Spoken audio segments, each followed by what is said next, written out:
Chapter 9. Darlin followed Willow along the back side of the tent. When they emerged from between the back of the castle and the tent, Darlin could not believe her eyes. There was an entire midway set up. They had the zipper, which used to be a favorite of Darlin's when she was younger. From the angle she was at, Darlin seen that they had giant swings, which was her favorite. "How long have you known about this party?" asked Darlin, almost tripping over one of those large electrical cords that they always have running across fairgrounds. "Your mom sent out the invites with prepaid flights about 3 weeks ago." "This way," answered Willow, who started walking away from the midway. Darlin smiled at the thought of her mother doing this for her and followed behind her.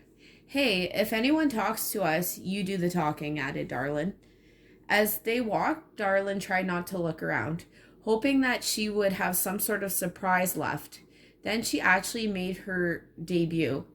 The back of the castle was massive. There were hundreds of people, all dressed to the nines. Darlin seen all sorts of people she knew, but was unable to say hi. She was pleased to see the turnout. There was many big-named people as well. No doubt her mother's doing. When she seen the massive stage with a huge wooden dance floor, she felt her soul begin to burst with excitement. Darlin loved to dance and sing, and she knew right then that this was going to be a serious party. There was music already playing lightly throughout the back courtyard, and she was thankful they were playing some stellar techno. Willow began to say, "We're almost in the clear. We just have to follow the red flags back to the..." What a familiar voice called out, "Willow, get over here and give me a hug." It was Darlin's mother. Willow looked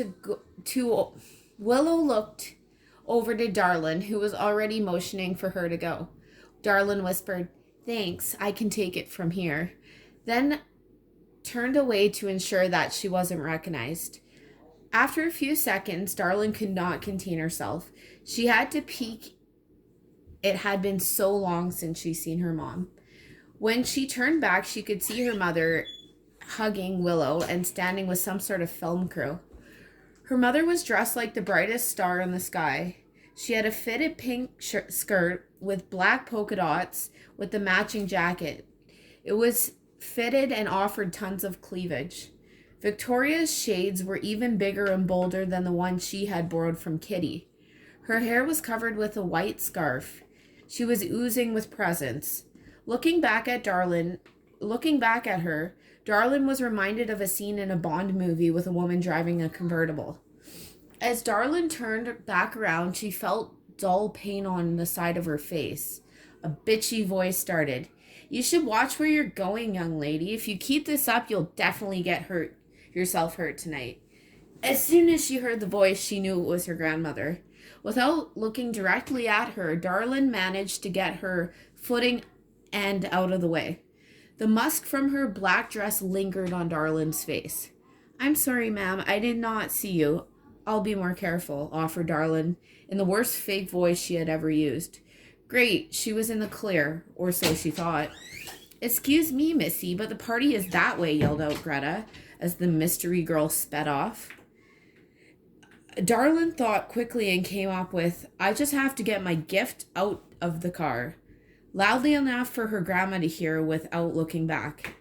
After a few seconds, with no response, Darlin decided to check if she was still behind her.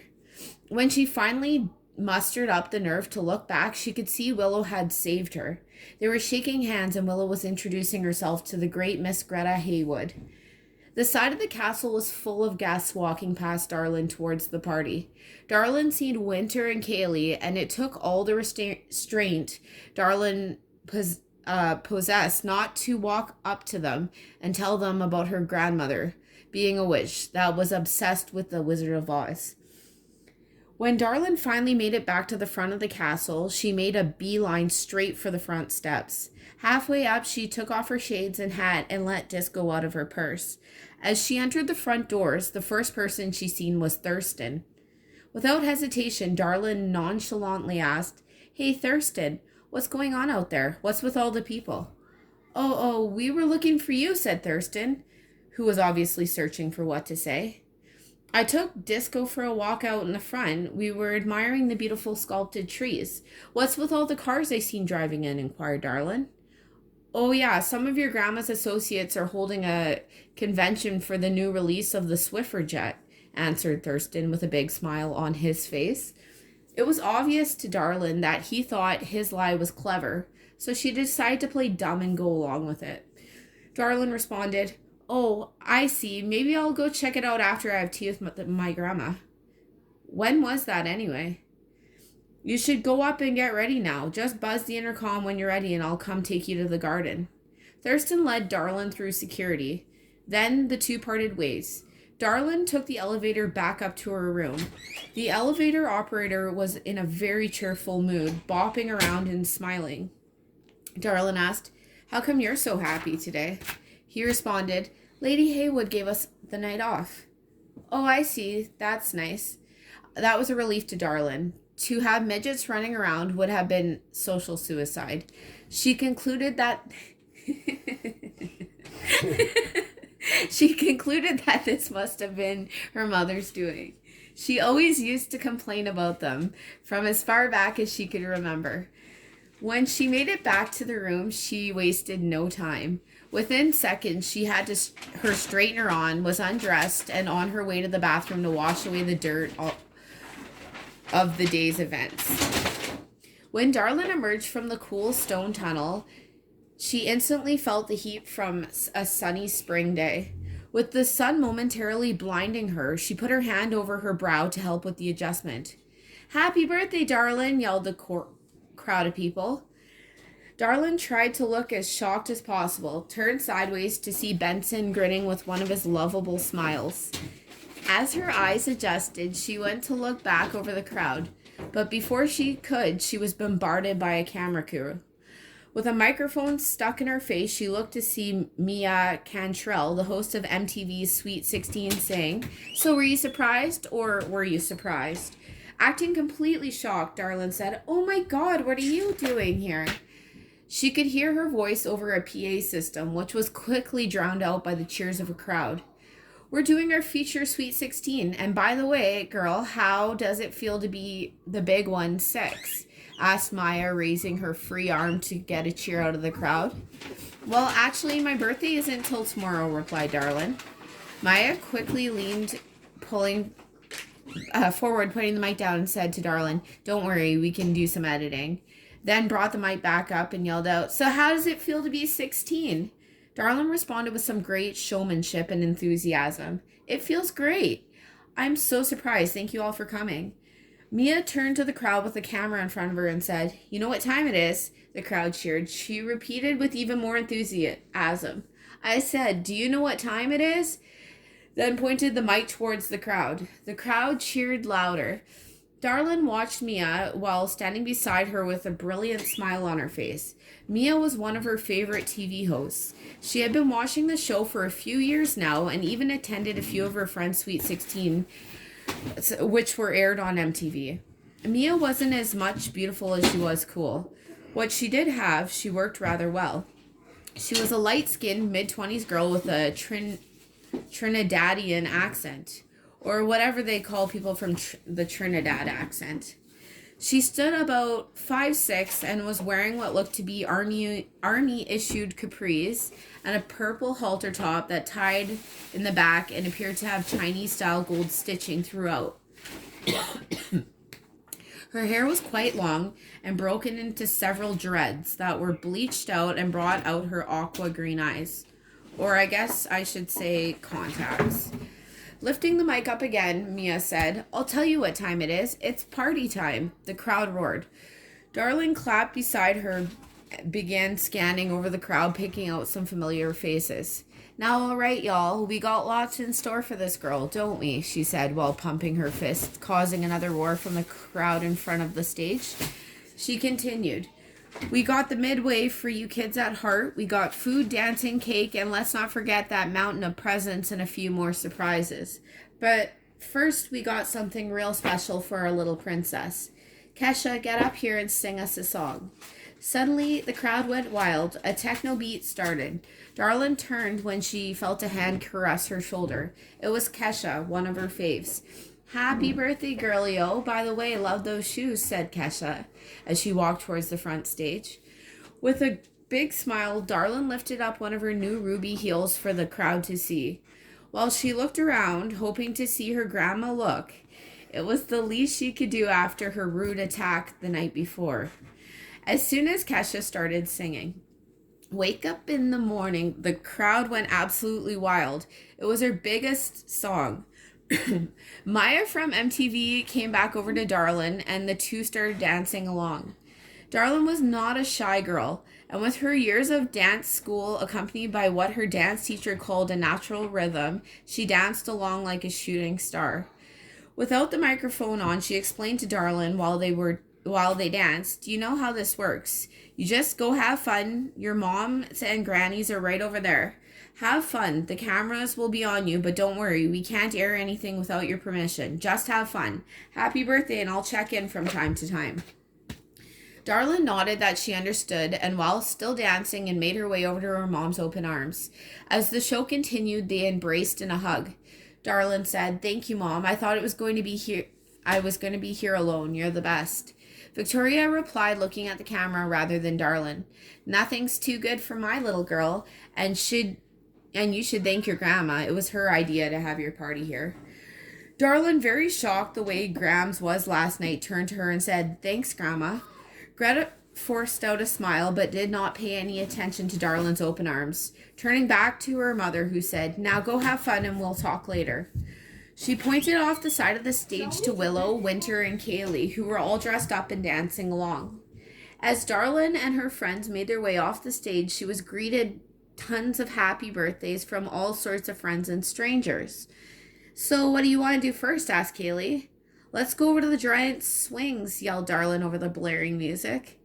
And the now growing group of friends started to make their way through the sea of people across the castle grounds towards the midway. Darlin could see her mother up on stage with Kesha on the huge video screen, dancing and talking her as the life of the party.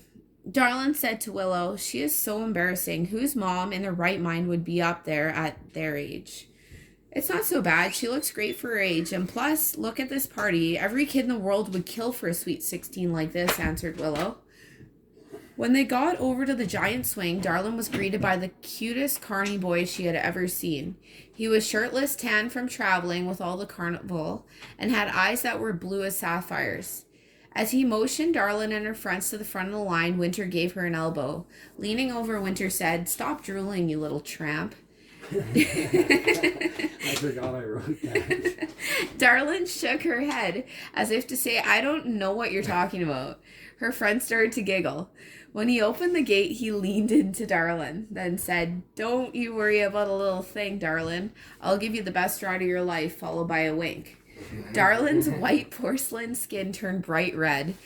Her friend started giggling again. Getting into the swing, Kaylee pointed out Justin and Selena on the Ferris wheel, then said, With all the man candy here, Darlin's eyeing up the help. Little rich girls like to slum it, eh? Then burst into laughter. I wasn't eyeing up anyone, Kaylee, but he is cute for a carny, explained Darlin. The whole ride, Darlin looked around the ground, smiling away.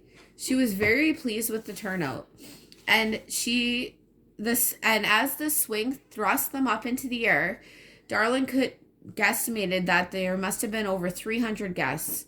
All the rides were loaded with kids screaming and having fun. Her smile was becoming unstoppable. Darlin would try to stop, but it was simply impossible. She never dreamed that after the day she had earlier that it was going to end up like this. From a nightmare to one of the happiest days she could remember. From the air, Darlin, with her arms spread out, felt like a bird flying over a sea of people. The stage was now filled with people dancing to a DJ music. There was a wooden dance floor in front of it, and Darlin could see a mountain of presents that were accumulating up on stage. On either side of the stage were two massive different tents, each a different color, except for the South Corp logo covering the roof. When Darlin seen men on stilts juggling fire, she pointed to the other girls who were smiling and very excited themselves. She had such good friends. She knew by their happiness that there were no better. As she swung around, Darlin seen on the back corner of the castle that there was a raised rounded dome of flowers. They looked like they made up the planet Earth. Light blue flowers made up the oceans. All the countries of the world that she could see were made from an array of different colored flowers. The USA part was covered in red, white, and blue flowers as if the country was blanketed by a floral US flag. Canada was all red roses and looked amazing. The European countries looked the most coolest because it was made up of so many different colors. Interjection. You are an awesome reader, honey, and this is before we realized the earth is flat. But I think the other part it doesn't. Continue. Thanks. Swinging around again, Darlin realized that that's what was covering the golden room she was in earlier. The creepy roots she seen on the walls and ceiling coming through the golden bricks were from the flowers. You see, there was a rational explanation for everything she thought, then turned her mind back to the party at hand. When the ride was done, Mia and the camera crew were at the exit. "Darlin, are you having fun?" asked Mia, sticking a mic in her face. "Of course, what more could a girl ask for?" answered Darlin. With the mic off, Mia said, "You go now. Have fun. We'll see you soon. We're just trying to get footage of you and the girls on some of the rides." "Okay, thanks," yelled Darlin, already being pulled away by her friends. Then her and her friends headed deeper into the midway to ride some more rides. After going down the giant slide, they went on the bumper cars. Without warning, the music was lowered to a faint whisper, and on the loudspeaker was Darlin's mother. "I would just like to thank everyone for coming out to celebrate my little girl's sweet 16. We have food being served in both blue and red tents. Your tickets have your table number. Please enjoy, and again, thank you." When she stopped talking, the music came back on, but it was no longer dance music. They were playing some sort of soft pop music from the 80s. Darlin assumed it was to bore people to their seats so they could begin to serve. It had been hours since Darlin had ate, and with all the day's events, she was completely famished. So famished that she could not wait until dinner, and besides, the elephant ears were only 15 feet away. "Hey, let's grab one of those," said Darlin. She had already changed the direction she was walking in towards the vendor booth. As she got closer, she seen Heidi, the girl she was in the teen magazine with. "Happy birthday, girl," said Heidi, holding out her arms for an embrace. Out of the corner of her eye, Darlin could see Maya and her camera crew scrambling to get the shot. "Thank you for coming. I thought you were supposed to be in Antigua for a photo shoot," asked Darlin as they hugged. Kaylee and Winter looked starstruck. The Hills was their favorite show, and they had not grown up around stars like Darlin had. "I missed this. No way. I fly back tonight to finish," Heidi explained. "These are my friends from school. This is Kaylee, and this is Winter, and you already know Willow." "Yes, I do, and where's my Freddie Dunmere t-shirt, Botch?" "Nice to meet you, girls," joked Heidi. "Actually, I have it here," said Willow. "Hey, are you going to have an elephant ear?" asked Darlin. "Are you kidding?" "No, I'm just here to smell. I'm on a diet," laughed Heidi. "How many, and do you want icing sugar?" asked a gentle-looking older man. Sorry. I'm sorry. To be able to do that with the spelling and all that, you're doing good. Way better than me. Okay, continue. As he began to prepare an ear for Darlin. "Yes, we'll just split one over here heading for dinner right now. One icing-covered ear for the birthday girl," he said. "Are you going to come sit with us?" asked Darlin, turning toward Heidi. "I think I'm over in the blue tent. I'm with a couple of friends, so we'll just see each other after." "Love you, sweetie," explained Heidi. "Love you too. See ya," said Darlin. As the group of girls made their way back to the tents, Darlin seen and was greeted by many friends. She wished she had enough time to stay and chat with every one of them, but that was simply impossible. She just kept saying thank you for coming and shaking people's hands. By the time they made it over to the stage, most people had already taken their seat. "Darlin, oh Darlin, come up here. We have a special table over here for you," waved Victoria from the stage. "Okay, Mom," acknowledged Darlin. Darlin sat beside her mother with Kaylee, Winter, and Willow on her other side. They were sitting at a head table decorated with streamers and a massive happy birthday banner going across the stage. From her angle, she could see everybody in both tents. Neither tent had walls, just a roof in case of rain. Darlin, where did you get those shoes? They're lovely, asked her mother. Downtown yesterday, a birthday gift from myself. Real rubies, explained Darlin. Her mom went on, that a girl. They must have cost a fortune. You always had an eye for the extravagant. Darlin further added, Grandma sure didn't like them. I thought you were going to leave me here alone all weekend with her. Thanks, Mom. Oh, don't worry about her. She's from a different time. She's the one who suggested, or should I say insisted, we do the party here at the castle. She wanted to do something special for your sweet 16. Well, she sure had me fooled last night. Where is she? Inquired Darlin, looking for her. Victoria pointed her out at the back of the blue tent and said, She's way back there.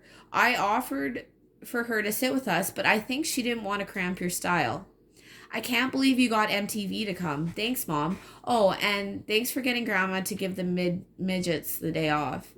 Darlin's mother smiled and then said, Nothing's too good for my little girl. Besides, I know you like the show and that I can make your birthday the biggest and best episode they ever had. Plus, we